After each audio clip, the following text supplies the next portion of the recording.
मित्रों, भविष्य दर्शन चैनल में आपका हार्दिक स्वागत है।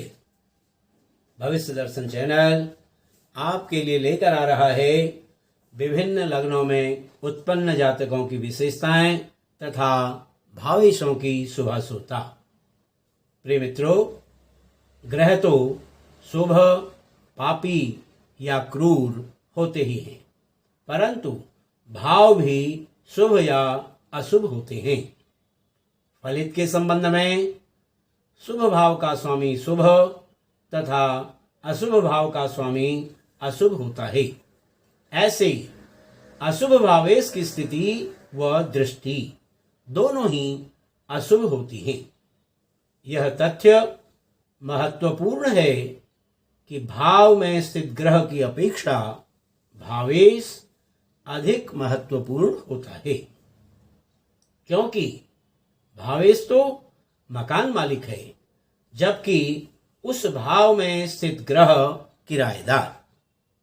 जो पाठक यह जानना चाहते हैं कि उनकी कुंडली में विभिन्न भावों के स्वामी कौन कौन से ग्रह हैं तथा वे भावेश उनके जीवन में शुभ फलदायक यानी कि कारक रहेंगे या अशुभ फलदायक यानी कि अकारक रहेंगे, उन्हें अपनी लग्न वाली कुंडली से, जैसे कि हम आज बात कर रहे हैं कर्क लग्न की कुंडली की, तो जैसे ये कर्क लग्न है, अपने लग्न वाली कुंडली से देख करके जीवन के विभिन्न पहलुओं जैसे शरीर, धन, पराक्रम, सुख, संतान, रोग, पत्नी, आयु, भाग्य, कर्म, आय और व्यय, इन भावों की स्थिति जो है कौन कौन से रहेंगे, यानी कि कुंडली में हमारी जो है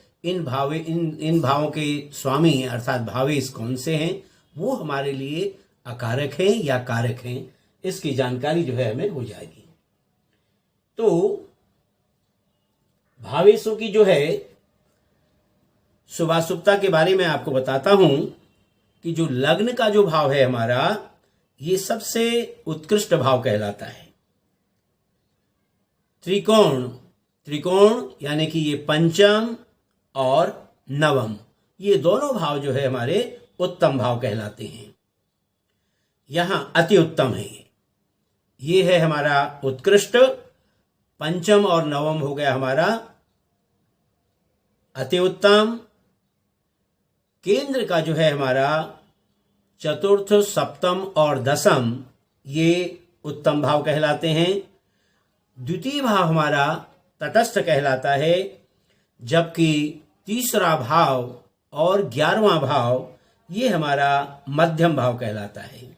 और जो त्रिक भाव है हमारा तीसरा, यानी त्रिक भाव में 6, 8 और 12, त्रिक भाव हमारा जो 6, 8 और 12 का भाव है, ये हमारा भाव अशुभ कहलाता है।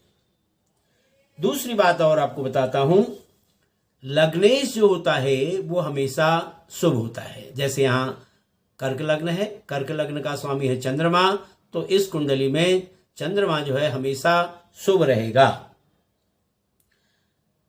इस लग्न को हम केंद्र भी कहते हैं और इसको हम त्रिकोण भी कहते हैं, ये हमेशा शुभ माना जाता है। दूसरी बात बताई है कि पंचम और नवम, यानी कि 5वें घर का स्वामी और 9वें घर का स्वामी, जैसे यहां पर 5वें घर का स्वामी है मंगल और 9वें घर का स्वामी है गुरु, तो ये कोई भी ग्रह हों हमेशा शुभ फलदायक होते हैं। यानी ये सिद्ध है कि कर्क लग्न की कुंडली में मंगल और गुरु दोनों ही हमेशा शुभ फलदायक रहेंगी।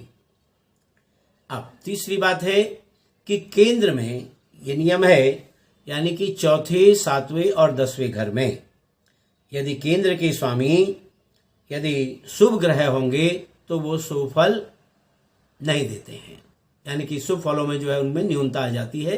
ठीक उसी तरह से यदि केंद्र में यानी कि चौथे, 7वें और 10वें घर में पापी ग्रह होंगे तो वो पाप फलों में कमी करते हैं, यानी कि पाप फल नहीं देते हैं, अच्छे फल देते हैं।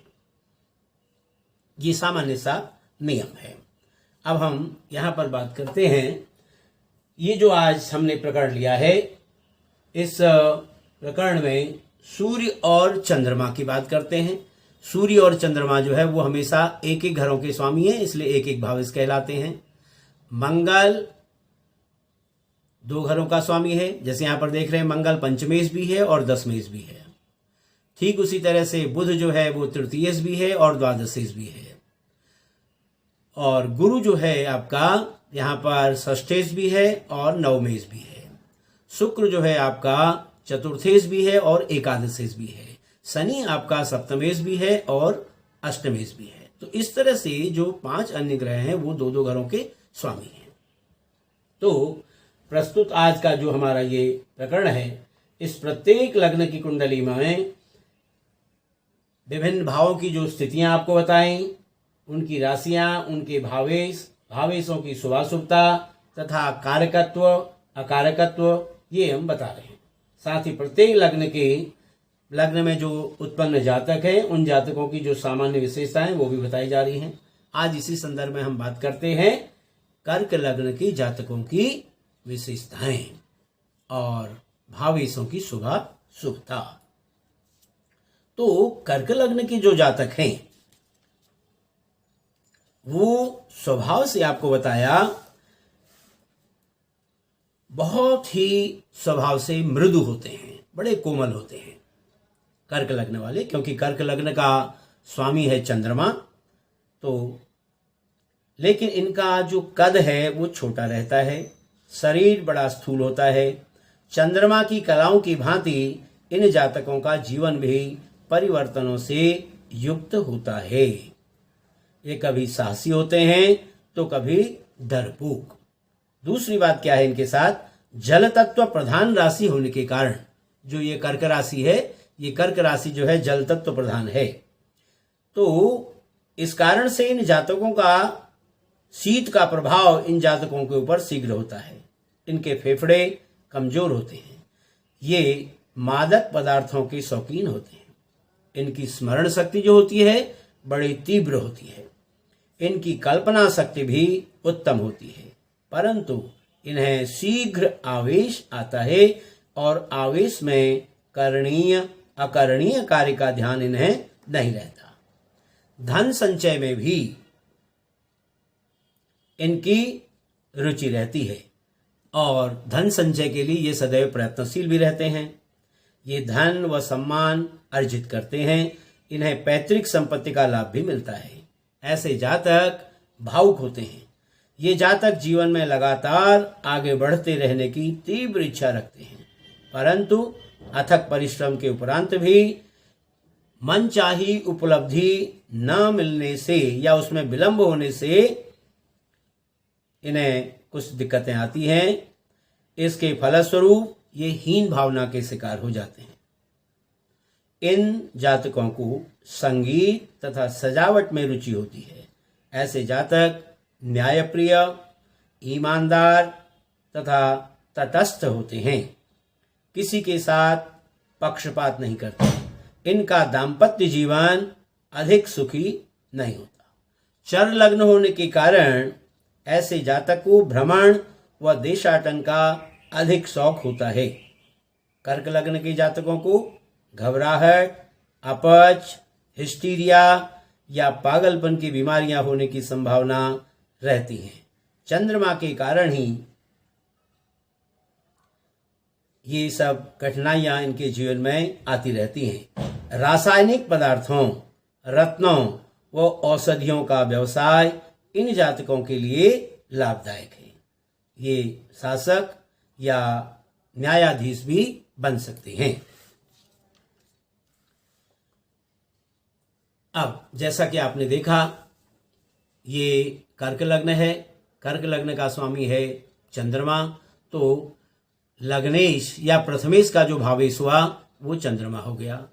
यहाँ पर द्वितीयेश है सूर्य, इसलिए सूर्य जो है द्वितीय भाव का भावेश हो गया सूर्य। तृतीय भाव में कन्या राशि है जिसका स्वामी है बुध, तो इसलिए बुध जो है इसका तृतीयेश हो गया। चतुर्थेश यहाँ पर तुला राशि होने से शुक्र हो गया। पंचम में वृश्चिक राशि होने से मंगल पंचमेश हो गया। यहाँ पर छठे घर में धनु राशि होने से गुरु इसका षष्ठेश हो गया। सातवें घर में मकर राशि होने से शनि इसका सप्तमेश हो गया। आठवें घर में कुंभ राशि होने से शनि इसका अष्टमेश हो गया। नवें घर में मीन राशि होने से गुरु इसका भाग्येश हो गया या नवमेश हो गया। 10वें घर में मेष राशि होने से मंगल इसका दशमेश या कर्मेश हो गया। 11वें घर में वृषभ राशि होने से शुक्र जो है इसका एकादशी या आयेश हो गया। ठीक उसी तरह से 12वें घर में मिथुन राशि होने से द्वादशेश या व्ययेश बुध हो गया। तो अब हम विचार करते हैं इनमें भावेशों की शुभाशुभता के बारे में। सबसे पहले हम बात करेंगे सूर्य की। जैसा कि यहाँ पर देख रहे हैं कर्क लग्न की कुंडली में सूर्य जो है यहाँ पर द्वितीयेश हो जाते हैं। तो द्वितीयेश होने से यहाँ पर सूर्य तटस्थ ग्रह रहेंगे। फिर भी सूर्य जो है यहाँ पर सामान्य मार्केश के रूप में स्वास्थ्य के लिए हानिकारक है। हम ये कह सकते हैं कि कर्क लग्न की कुंडली में सूर्य जो है यहाँ पर सामान्य मार्केश में रहेंगे, जो शारीरिक कष्ट दे सकते हैं। अब बात करते हैं चंद्रमा की। चंद्रमा जो है इस कुंडली में है लग्नेश। तो लग्नेश होने के कारण चंद्रमा इस कुंडली में प्रबल कारक रहेंगे। अब बात करते हैं मंगल की। जैसा यहां देख रहे हैं आप, मंगल पंचम भाव का स्वामी है और दसम भाव का स्वामी है। जैसे आपको बताया कि कुंडली में पंचम का स्वामी और नवम का स्वामी कोई भी ग्रह हो हमेशा शुभ फल देता है। इसलिए पंचम में मंगल का पंचमेश और दशमेश होना पापक ग्रह से, यानी कि मंगल जो है वो पापक ग्रह है, तो मंगल का दशमेश होना तो पापक ग्रह से शुभ ही है। और उसके साथ ही पंचमेश होने से जो है इस मंगल में और शुभता आ गई है। इसलिए कर्क लग्न की कुंडली में मंगल प्रबल कारक ग्रह रहेगा। यह जातक को बुद्धिमान, पुत्रवान और राज्य कृपा पात्र बनाएगा। पर एक कारण और है कि जातक इससे क्रोधी भी रहेगा। हम बात करते हैं बुध की। अब बुध देख रहे हैं आप, यहाँ पर बुध जो है तृतीयेश है और द्वादशेश है। तो तीसरे घर का स्वामी और 12वें घर का स्वामी, यानी कि दोनों ही जो है ये अकारक की स्थिति में हैं। दोनों प्रकार से ये दोषी भावेश है। त्रि षट आय की दृष्टि से तीसरे घर का स्वामी जो है वो अकारक हो जाता है। और यहां पर द्वादशेश भी जो है ये अशुभ भावेश माना जाता है। इस प्रकार से कर्क लग्न की कुंडली में बुध जो होगा वो अकारक की भूमिका को अदा करेगा। अब बात करते हैं हम गुरु की। गुरु जो है इस कुंडली में षष्ठेश और नवमेश यानी कि भाग्येश है।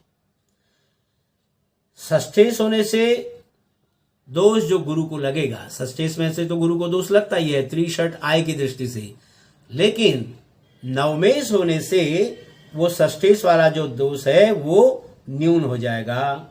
इसलिए इस कुंडली में गुरु जो है वो कारक की भूमिका को अदा करेगा।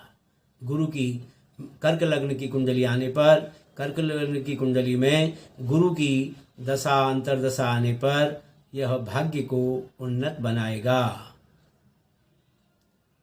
अब हम बात करते हैं शुक्र की। कर्क लग्न की कुंडली में शुक्र जो है हमारे चतुर्थेश होते हैं और एकादशेश होते हैं। तो अब आप यहां देख रहे हैं कि किसी भी केंद्र में शुभ ग्रह केंद्रेश होने से, जैसे आपको बताया पहले कि शुभ ग्रह यदि केंद्र में होंगे तो उसको केंद्राधिपत्य दोष हो जाता है, वो अपने शुभ फलों में हानि करता है, शुभ फल नहीं दे पाता। एक बात तो ये रही, शुक्र के साथ चतुर्थेश है, सौम्य ग्रह है, इसलिए केंद्राधिपत्य दोष हो गया। दूसरा, शुक्र जो है एकादशेश यानी 11वें घर का स्वामी है, इसलिए ये अकारक है। तो ऐसी कर्क लग्न की कुंडली में यहां पर अधिक दोषी हो गया। एक तो शुक्र यहाँ सुखेश है, सौम्य ग्रह है, इसलिए निर्बल हो गया, अपने शुभत्व को उसने खो दिया। दूसरा, यहाँ पर शुक्र जो है एकादशेश होने से ये और भी जो है अकारक बन गया। इसलिए कर्क लग्न की कुंडली में हम ये कह सकते हैं कि शुक्र जो है अकारक रहेगा। अब बात करते हैं शनि। शनि जो है सप्तमेश और अष्टमेश है, ठीक है। तो यहां पर पापग्रह केंद्रेश होने से शनि अच्छा है। जैसे बताया, शुभ ग्रह यदि केंद्रेश होगा तो शुभत्व में न्यूनता आएगी, और पापी ग्रह यदि केंद्रेश होगा तो वो अपने शुभ फलों को देगा, पापी ग्रहों को नहीं देगा। तो यहाँ पर केंद्रेश होने से शुभ है, लेकिन उसके साथ साथ क्या है कि अष्टमेश होने से जो है ये दोष अधिक है इसमें। इसलिए ऐसी कुंडली में जो है हम ये कह सकते हैं, कर्क लग्न की कुंडली में यहाँ चंद्रमा, मंगल और गुरु ये कारक रहेंगे। चंद्र, मंगल और गुरु कारक रहेंगे, और शुक्र और शनि, यानी कि शुक्र ये होगा क्योंकि चौथे घर का स्वामी है, सौम्य ग्रह है, और 11वें घर का स्वामी अकारक हो गया। ठीक उसी तरह से जो है शनि जो है यहाँ पर सप्तमेश है, लेकिन पापी ग्रह है, वो शुभ होना चाहिए था, लेकिन अष्टमत्व दोष उसको हो गया, 8वें घर का स्वामी यहां पर हो गया, इसलिए ये दोनों अकारक रहेंगे। तो और ऐसी स्थिति में कर्क लग्न की कुंडली में शनि जो है मार्केश की भूमिका को भी निभाएगा। इस प्रकार हम ये कह सकते हैं कि कर्क लग्न की कुंडली में चंद्रमा, मंगल और गुरु कारक, बुध, शुक्र और शनि ये अकारक रहेंगे, और सूर्य जो है इस कुंडली में तटस्थ भावेश के रूप में काम करेगा। प्रिय मित्रों, आज हमने कर्क लग्न में उत्पन्न जातकों की विशेषताएं एवं भावेशों की शुभाशुभता पर विचार किया। आशा है आपको हमारी यह वीडियो अच्छी लगी होगी। यदि आपको हमारी यह वीडियो अच्छी लगी हो तो आप हमारी वीडियो को लाइक करें, शेयर करें, और हमारे चैनल को सब्सक्राइब करना भी न भूलें। फिर इसी प्रकार की नई वीडियो लेकर के हम आपके सामने उपस्थित होंगे। तब तक के लिए आप सभी का हार्दिक धन्यवाद।